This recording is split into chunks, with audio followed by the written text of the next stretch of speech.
Ils ont vécu ensemble pendant 35 ans, puis ont divorcé. Aujourd'hui, ils se déchirent. Au départ, une banale histoire de couple, mais qui, à cause de l'argent, tourne mal.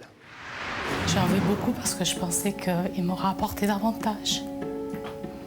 Enfin, dans ma vie. Nous sommes dans le sud de la France. Dans ce petit studio vit Anna Scalone. Elle est âgée de 51 ans et depuis 3 ans, elle se bat contre son ex-mari. Celui-ci lui doit une prestation compensatoire de 40 000 €, mais aussi la moitié du fruit de la vente de leur maison, soit un total de 113 000 €. C'est quelqu'un d'égoïste et qui ne se rend pas compte que, quand même, que c'est quelqu'un que j'ai aimé. Et je ne pensais pas qu'on allait en arriver là. Alors que s'est-il passé? Pourquoi son ex-mari, que nous appellerons Monsieur V, refuse-t-il de payer? Pour comprendre le combat d'Anna, il faut revenir à l'époque où cet homme a croisé sa route. J'avais 16 ans quand je l'ai rencontré.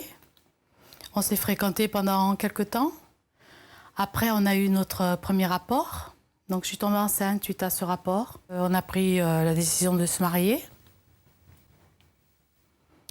Bon, c'est peut-être une grosse connerie. Nous sommes en 2003, le couple se déchire. Anna et son mari se séparent après 25 ans de mariage. Anna quitte le domicile conjugal. Elle va alors s'installer dans une caravane. Son mari reste lui dans leur maison. Voilà, c'est ici que j'ai habité pendant 18 mois. D'un côté, j'étais bien, mais de l'autre, moins bien. Parce que par rapport à mon confort que j'avais quand j'étais avec mon ex-mari, la pièce, comment dire, c'est restreint par rapport à ce que j'avais. Et puis, pour me laver, j'étais obligée de sortir dehors quand même. Anna pense que cette situation est provisoire. En effet, la maison qu'ils ont achetée en commun doit être mise en vente. Le temps passe, 18 mois plus tard, la maison n'est toujours pas vendue. Selon Anna, Monsieur V s'y opposerait. Le 15 décembre 2005, le tribunal de grande instance prononce le divorce des époux et ordonne la liquidation et le partage des biens. Monsieur V est condamné à verser 40 000 € à son ex-femme sous forme d'une prestation compensatoire. Un montant élevé car Monsieur V est l'unique héritier d'une forte somme d'argent. Suite au décès de son père et quelques mois avant son divorce, il a tout bonnement encaissé près de 300 000 €. Pourtant, il n'a toujours pas versé le moindre centime. C'est dégueulasse. Je pense qu'il a pas. C'est quelqu'un qui n'a pas de cœur. Les mois passent et Anna ne voit rien venir. La maison n'est toujours pas mise en vente et elle n'a toujours pas perçu sa prestation compensatoire. Les temps sont durs. Pour faire face à son divorce, cette couturière en ameublement a dû emprunter de l'argent. Mais Anna peut compter sur le soutien de ses amis. Ils lui ont offert une petite voiture. C'est le mari de ma collègue de boulot qui m'a refait un peu le toit parce qu'elle prenait l'eau. C'est bien de rencontrer des gens comme ça sans demander, quoi. Les gens, quand ils sentent que vous êtes dans le besoin, comme cette personne qui m'a donné la voiture, et chaque fois que je monte dans ma voiture, je pense à lui, quoi. Anna n'a pas les moyens de poursuivre une procédure longue et coûteuse. Son ex-mari le sait. Tout ce qu'elle a obtenu du tribunal, c'est que celui-ci mandate un expert afin d'évaluer la maison. Le 2 août 2008, le logement est enfin estimé à 126 000 €.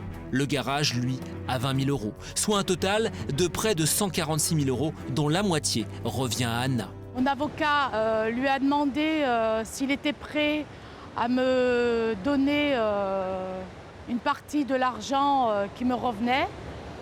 Et il lui a répondu que de toute façon, au point où il en était, qu'il s'en battait les couilles. Et que j'aurais pas un centime. Et que si j'avais des problèmes, que c'était plus... qu'il en avait rien à foutre. Bénédicte, une amie proche, ne comprend pas pourquoi Anna ne parvient pas à récupérer son argent. Dès l'instant où le jugement a été mis en place, où il y a des choses, sinon on va où et la justice elle sert à quoi? Parce que si effectivement il y a des juges qui décident des choses, s'il commet du mortel, il passe outre les lois, moi je pars du principe que ce monsieur n'est pas très, très honnête, pas clean et pas... Enfin je veux dire on ne fait pas ça avec une femme avec qui on a vécu pendant 20 ans ou plus. Il lui doit des choses, il lui donne et puis point barre. On passe à autre chose. Anna a besoin d'une évolution, de passer à autre chose, de faire des choses pour elle. Elle ne peut pas continuer à vivre comme ça, c'est pas possible. Alors pourquoi Monsieur V ne paye-t-il pas malgré un héritage conséquent? Et surtout, comment peut-il laisser la femme qu'il a aimée vivre dans de telles conditions? Malgré ses craintes, Anna accepte de se rendre en caméra cachée au domicile de son ex-mari, une maison dans laquelle ils ont vécu pendant près de 30 ans. Chaque fois que j'arrive ici, j'ai les boyaux qui se tordent. Je pense que sa réaction va être violente. Il ne va pas apprécier du tout. Je veux qu'il sache que depuis 5 ans, je l'ai quitté, que je galère quand même, malgré que je travaille, que j'aimerais que ça se termine pour que je puisse recommencer une autre vie. Ouais, il est temps de régler les comptes. Et dans un instant, vous verrez le face-à-face entre Anna et son ex-mari. Une rencontre houleuse entre deux êtres qui se sont aimés et qui aujourd'hui se déchirent. Je vais chercher mon fric. Moi, je suis dans la merde. Tu comprends? C'est quoi? Attends, bouge pas. Moi, j'ai pas de bagnole, j'ai peut-être plus de boulot. Je dois changer de logement. Alors, je veux mon fric maintenant. J'ai un jugement, tu vas me donner mon fric. J'appelle la flic tout de suite. Appelle les flics. Appelle-les. Des années de vie commune, un divorce, une condamnation en justice et un mari qui ne paie pas sa dette. Il faut absolument que j'ai cet argent d'ici la fin de l'année. C'est impératif, c'est vital. Anna n'a plus rien, nous allons lui venir en aide. Ensuite, nous reviendrons sur l'histoire de Delphine. Elle a subi une intervention chirurgicale à la poitrine qui a très mal tourné. Je pense que ce chirurgien m'a volé ma vie de femme. Delphine s'est retrouvée avec des trous au niveau de la poitrine, ce qui n'avait pourtant pas l'air d'inquiéter son chirurgien. J'ai honnêtement pas à rougir de mes résultats à moi. Anna et Delphine, deux femmes atteintes dans leur chair, deux histoires à suivre dans un instant.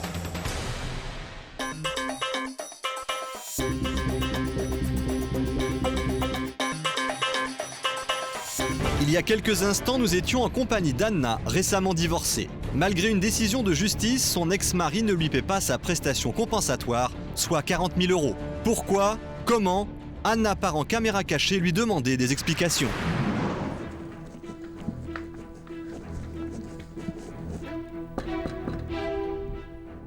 La maison est occupée, mais il n'y a personne. Nous repartons. Plus tard, dans la soirée, nous tenterons à nouveau notre chance. En vain, l'ex-mari d'Anna demeure introuvable. Dès le lendemain, nous poursuivons nos recherches. Après plusieurs coups de téléphone, nous apprenons que Monsieur V posséderait un bateau à quelques kilomètres de là. Sans la moindre information, nous nous dirigeons vers la capitainerie. Lui, il n'est pas du tout ici, hein. Lui, il est vers... Donc, si vous a donné rendez-vous là, c'est pas du tout le même secteur. Monsieur V est donc bien propriétaire d'un bateau, mais nous ignorons de quel modèle il s'agit. Impossible de le repérer. Après une heure de recherche, notre enquête est au point mort. Anna contacte un à un ses anciens voisins. L'un d'eux lui apprend que son ex-mari fait partie d'un club de plongée et comme tous les vendredis soirs, il y serait pour l'apéritif. Ouais, je viens chercher mon fric. Quel fric? Je vais chercher mon fric. Moi, je suis dans la merde. Tu comprends? C'est quoi? Attends, bouge pas. Moi, j'ai pas de bagnole, j'ai peut-être plus de boulot. Je dois changer de logement. Alors, je veux mon fric maintenant. J'ai un jugement, tu vas me donner mon fric. J'appelle la flic tout de suite. Appelle les flics. Appelle-les. Appelle-les, j'ai un jugement. C'est un jugement? mais... C'est marqué là, noir sur blanc. 40 000 €. Tu sais pas? D'accord. Tu le rappelles. Voilà, tu le rappelles parce que je l'ai pris, c'est tout bon. T'es un avocat, t'es un huissier, fais ce que t'as à faire. Alors maintenant, c'est toi qui vas cracher. T'as compris? C'est bon, ça fait 5 ans que je suis dans la merde à cause de toi. Tu viens là. Parce que je n'ai pas fini avec toi. La maison, c'est pareil, ça fait 5 ans que tu y vis. Moi, ça fait 3 fois que je ménage en 5 ans. Toi qui voulais rester esprit de famille et tout ça, faire des petits repas en famille avec les petits-enfants, ouais, c'est un rêve. C'est un rêve qui est parti en fumée. Au revoir. Ouais. Ciao. Malgré un jugement condamnant Monsieur V à lui verser 40 000 € et une maison qui n'est toujours pas vendue, Anna refuse de baisser les bras.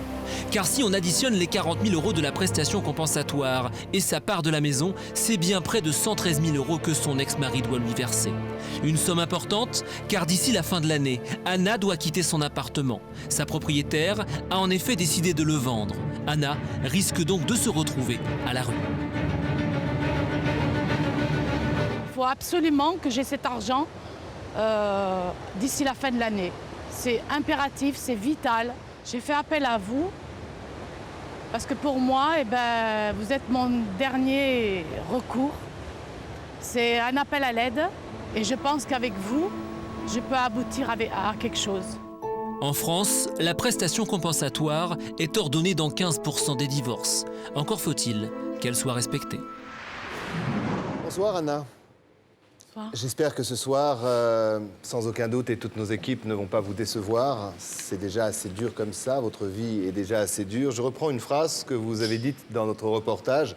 C'est quelqu'un que j'ai aimé, je ne pensais pas que l'on en arriverait là. Qu'est-ce qui s'est passé ? Il s'est passé que il était de son côté, j'étais du mien. La plupart du temps, j'étais seule, puisqu'il faisait de la plongée, donc tous les week-ends, je l'ai passé seule. Et puis voilà, petit à petit, notre situation s'est dégradée. Il n'arrive même plus à communiquer avec vous ? Non. À chaque fois, ce sont quoi ? Des hurlements, des crises ? Comme vous voyez dans le reportage, voilà, vous voyez, il s'en va. Il n'accepte aucune conversation. Ça l'arrange, il fuit, quoi. Et comment s'est passée la séparation ? C'est peut-être là que l'on va trouver les failles de cette histoire. Le divorce par lui-même, c'est bien passé. C'est au moment de la prestation, quand il a su qu'on m'avait accordé une prestation compensatoire. Maître Mandé, différence entre prestations, puisque dans sans aucun doute nous faisons également de la pédagogie, tout peut un jour nous arriver, différence entre prestations compensatoires et pension alimentaire. Alors la pension alimentaire, c'est toujours une somme d'argent qui est allouée soit aux enfants, soit à la femme. Là, ça s'appelle la pension alimentaire au titre du devoir de secours. On vient en aide à l'époux qui en a besoin et ça, c'est jusqu'au jugement de divorce. Après le jugement de divorce, ça s'appelle la prestation compensatoire. C'est toujours une somme d'argent pour compenser une infériorité financière d'un époux par rapport à l'autre. Et c'est suite au divorce, on a demandé à ce qu'on réalise la communauté, ce qui appartenait aux deux époux. Et la vente de la maison s'impose donc à monsieur. Monsieur traîne les pieds pour la simple et bonne raison, il occupe la maison. Aujourd'hui, il est même redevable d'une compensation pour la jouissance qu'il a de la maison. C'est-à-dire qu'il paye pas de loyer pour occuper une maison qui ne lui appartient qu'à moitié. Petite précision à mettre encore une fois, est-ce qu'il est bon, ce n'est pas pour représenter votre brillante profession, mais est-ce qu'il est bon de prendre un avocat ou est-ce que l'on peut essayer de dealer à l'amiable avec les conséquences? On le voit avec Anna, voilà ce qui se passe, blocage total. Christophe, il faut toujours prendre un avocat. Blague à part, bien évidemment. Pourquoi? Parce que les avocats, on a une faculté, c'est qu'on arrive à dépassionner le débat. C'est-à-dire que nous ne divorçons pas, nous aidons. Nous avons aussi un devoir de conseil. On dit parfois avocat au conseil et nous, on les aide. C'est-à-dire que l'affectif, on le retire, nous, l'affectif, et on peut discuter, hélas, parce que c'est le cas, argent, sereinement. Il faut un avocat des deux côtés. Vous gagnez combien aujourd'hui? Je gagne 1 200 € et des poussières par mois.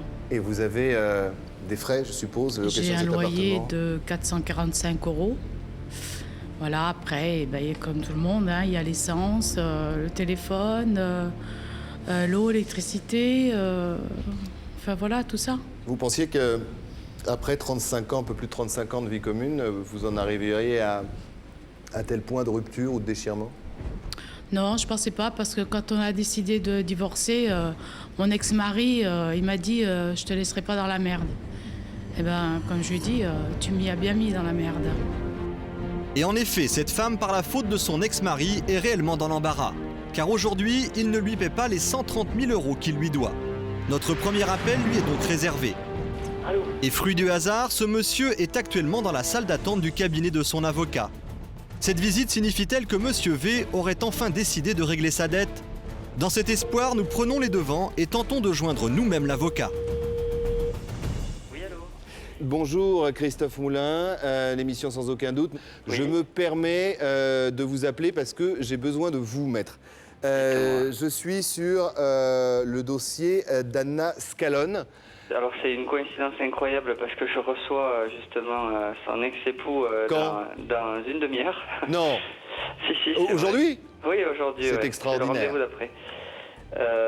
Non, ce qu'il faut que vous sachiez, c'est qu'au niveau de la procédure, on est en pleine expertise pour liquider la communauté et que l'expert a rendu un pré-rapport et va rendre son rapport définitif je crois d'ici un mois, si je vous dis ça de mémoire. Hein. Alors ça concerne quoi? La maison? Voilà, ça concerne l'évaluation de la maison.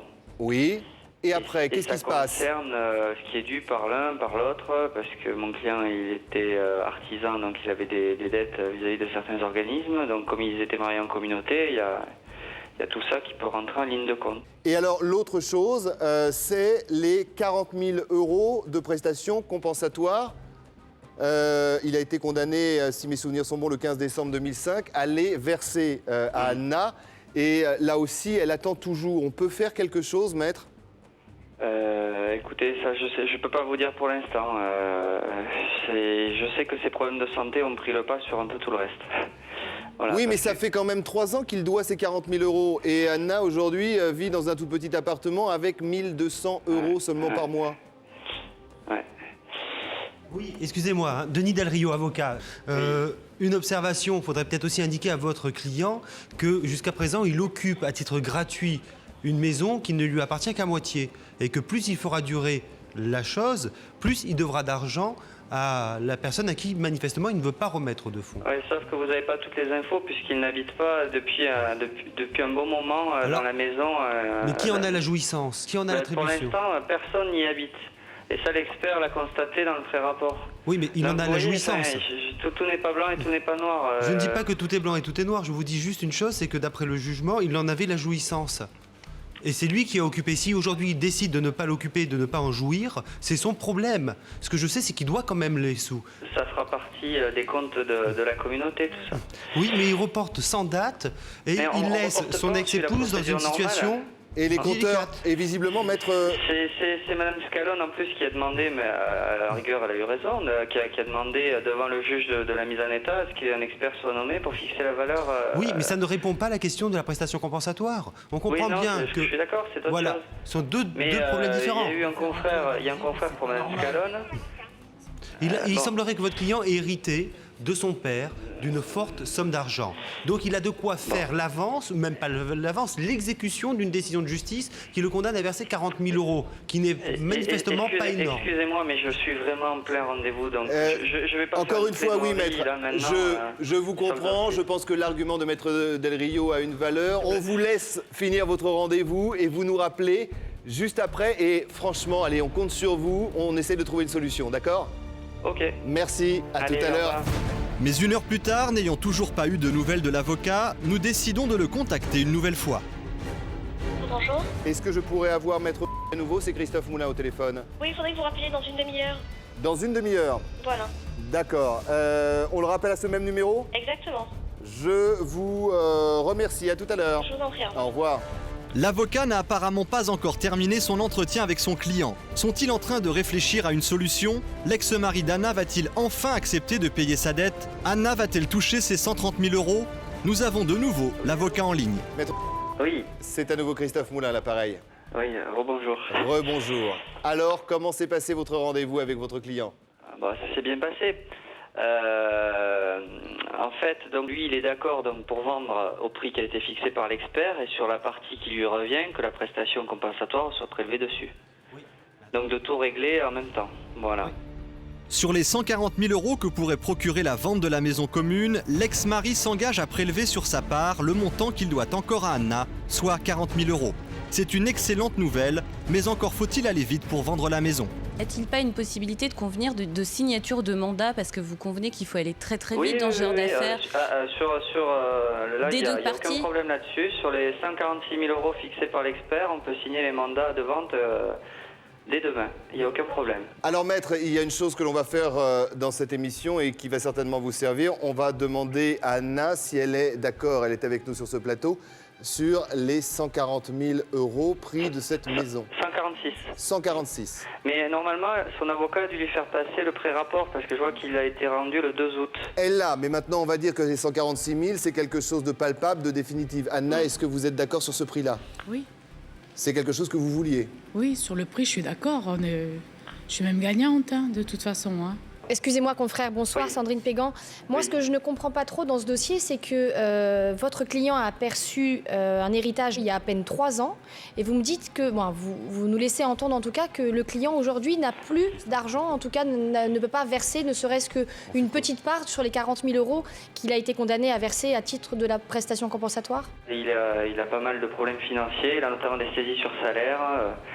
Et après, je ne peux pas vous dire ce qu'est devenu cet argent, à quoi il a été affecté, ni quoi que ce soit. Parce que, cher confrère, c'est pas vous que je vais l'apprendre, mais avec le jugement qui a été rendu, le jugement de divorce, on peut très bien le faire passer en force exécutoire. Oui, il n'y a pas de problème. Ouais. Est-ce que vous pouvez prendre sous votre autorité, encore une fois, la signature de ces mandats, le fait que votre client s'engage à vendre donc cette maison pour le montant de 46 000 € et de prendre sur sa part la pension compensatoire qu'il le doit à Anna. Il n'y a pas de problème, il me l'a confirmé à plusieurs reprises lors de l'entretien, il m'a dit que je pouvais vous le dire. De toute façon, sinon le mieux c'est que Madame Scalone me fasse passer soit directement, soit par le biais de son conseil ou par vous, je ne sais pas, tous les mandats qu'elle signe. Et moi, je les fais signer par mon client. Donc, elle me les fait passer le plus rapidement possible et moi, je les fais signer par mon client. Anna, vous pouvez, par l'intermédiaire de votre avocat, faire passer l'ensemble de ces documents, qu'on règle le problème assez vite, puisqu'il y a une vraie volonté aujourd'hui de votre ex-mari, le tout poussé par son conseil? Oui, moi j'ai rendez-vous demain soir avec mon avocat. Bon, mais voilà. Donc, vous allez pouvoir tout lui dire. Demain soir, elle a réussi déjà à faire signer quelques mandats au prix de 146 000 €. Son avocat me les fait passer, ça va très vite et moi je convoque mon client, il les signe dans la foulée. Hein. Merci de cette avancée. Merci quelque part d'avoir été l'autre médiateur de notre émission ce soir. Ça fait partie du travail d'avocat. Et bien évidemment, on aura l'occasion de vous voir et de vous entendre à nouveau dans notre émission. Anna, il est assuré maintenant que vous touchiez, on va récapituler, 146 000 € divisé par 2 et que sur la part de votre ex-mari, il vous verse enfin les 40 000 €. Donc, si tout va bien, d'ici quelques jours, vous allez pouvoir enfin toucher votre argent. C'est quoi? C'est la fin d'une histoire difficile? C'est la fin d'un cauchemar. Hein. Une nouvelle vie qui recommence pour moi. Qu'est-ce que vous allez faire avec cet argent? Je n'ai pas trop réfléchi encore à ça, mais je ne vais pas le dépenser n'importe comment, ça c'est sûr. Vu que je dois déménager, déjà, je vais m'acheter une nouvelle voiture. Et puis me mettre à la recherche d'un emploi. Hein. Je vais continuer à travailler, bien sûr. M'installer dans un nouvel appartement ou peut-être pour essayer d'acheter. Rassurez-moi, vous l'achetez seule, celle-là? Ah oui, elle sera à mon nom. Elle sera à votre nom? Comme ça, plus de problème. Voilà. Eh bien, on vous souhaite tous ici bon courage. Bravo. Encore une fois, on ne vous oublie pas, on est avec vous. Tous nos vœux vous accompagnent.